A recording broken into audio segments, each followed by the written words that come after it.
The financial aid policy is not great. I would also change that. I think it should be free. I think law school should be totally free, especially for students who are descendants of slaves. I think it should be totally free because Harvard was founded with wealth that was created by Black slaves. So yes, everything should be free. You can murder a liberator, but you can't murder liberation. Fred Hampton, April 27, 1969. And see, I don't know about y'all, but when it comes to these people, I don't put anything past them. Because we seen what they did to our Black leaders in the past. We seen what they did to our Black movements in the past. For example, the Black Panther Party. The Black Panthers was helping our community. They was feeding families. They was feeding kids. They had the kids on education. They was protecting the community. They was speaking on politics. And what did they do? They put most of them in prison for life, or they unalive some of them. Just to fast forward and put drugs into our communities. Just to fast forward and put guns into our communities. So when you have people online talking about Black on Black crime, I don't want to hear that shit if you're not mentioning this. If you're not mentioning where it started from. Because every other group can talk about their history all day. Matter of fact, we can go to school and they can teach you for 12 years. They'll teach you about their history. They have the audacity to teach Black people about Anne Frank. But when we start speaking on our history, when we start speaking on things we just now learning as an adult, they want us to shut up. But on this channel, we never shutting up. And see, when I do these videos, it's really for the future lawyers. It's really for the future doctors, the future nurses, so you can know how to move when you go to these kind of schools. And in my opinion, Kiah Duggins left a great blueprint for young people to follow.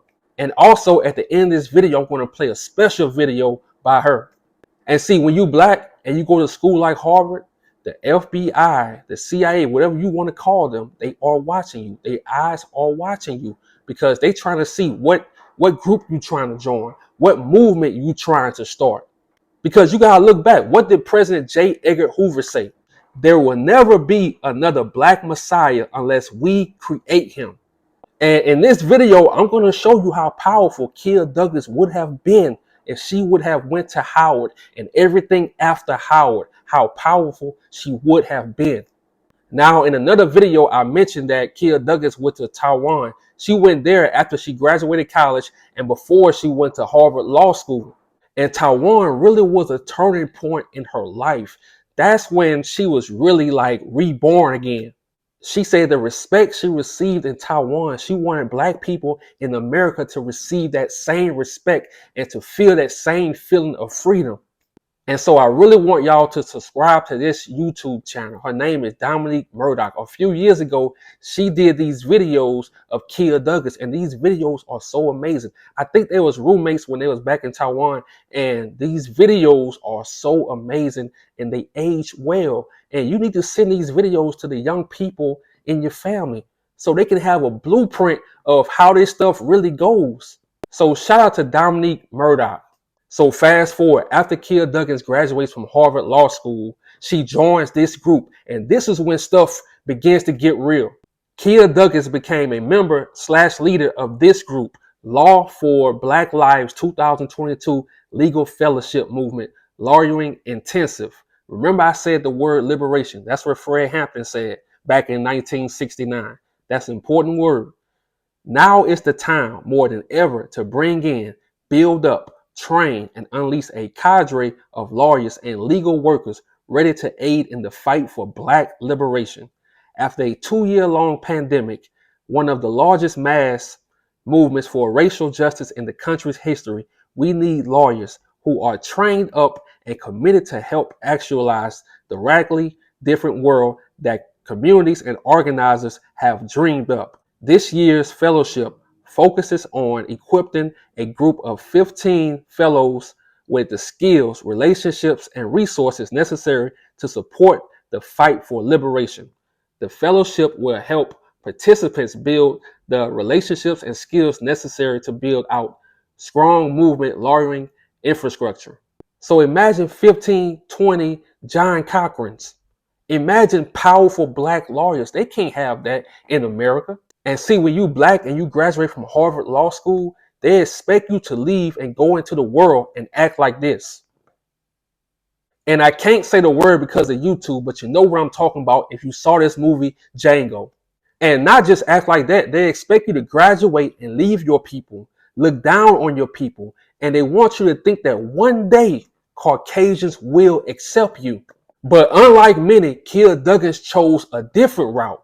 Just listen to this. That it is worth it to go to Harvard if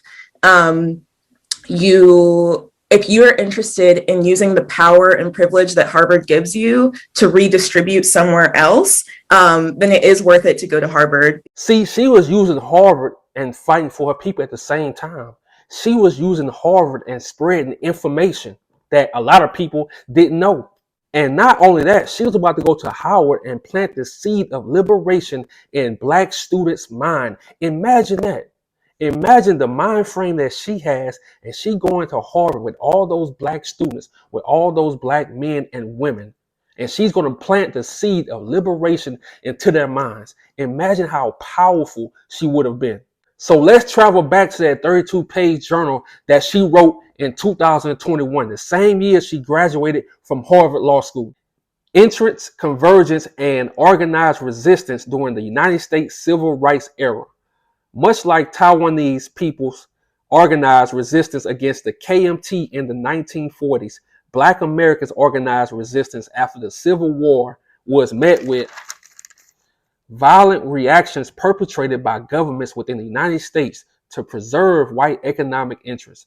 During the Reconstruction era, civil rights legislation and the protection afforded by federal troops allowed Black people to vote in large numbers, gain considerable local and federal political control, and open schools and businesses.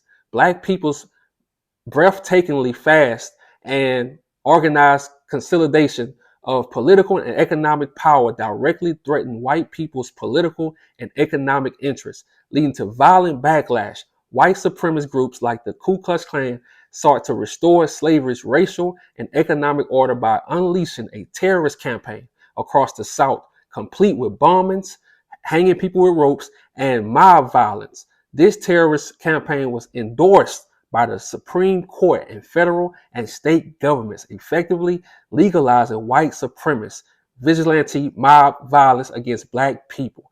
The federal government withdrew its troops in 1877, giving white supremacist terrorists even more power to enact violence against Black people. Like the 228 incident in the United States, government's immediate backlash to Black resistance set an oppressive restore for the decades to come. And look, that's only a small section of her journal. Imagine the whole 32-page journal. And now I feel like it's time for us to stop depending on them to teach us about our history. Because it's not like they're going to tell us the truth anyway. They're going to tell us half truths. That's it. The real truth, we're going to have to find out about in movies. We're going to have to find out in books.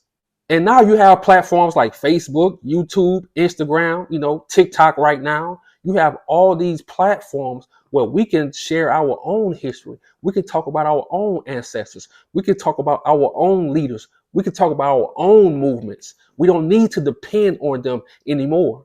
We have to start reporting our own news. We have to start reporting on our Black leaders, on our Black movements, and giving our Black leaders their flowers while they are alive. The real Black leaders, the real Black groups, the real Black journalists, not just the ones that's out there looking for clout. Because we need more Black lawyers. We need more Black doctors. We need more Black nurses. We need more Black journalists. And I feel like the great thing about creating a YouTube channel is that you don't have to wait for somebody to hire you. All you have to do is do the research, and we need more Black journalists. Because when it comes to Kiah Duggins, what news station can you go to hear all this stuff about her?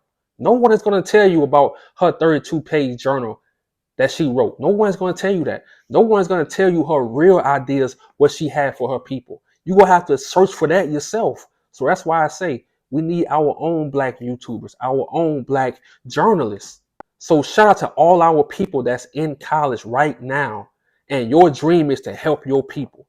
And shout out to all the black people that's going to college, and your dream is to help your people. And shout out to the black people that didn't go to college. Now you can come on social media. You create your own platform. It's time to stop depending on Fox, CNN. It's time to stop depending on them. It's time for us to start doing our own research. It's time for us to start supporting our leaders, supporting these groups that support us.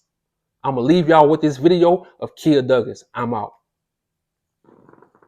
But I decided to go to an Ivy League because I'm interested in redistributing power and privilege, and Ivy Leagues hoard a lot of power and privilege. And so I was like, let me go in here and see what I can take. Let me go in here and see what I can take and sprinkle about the world.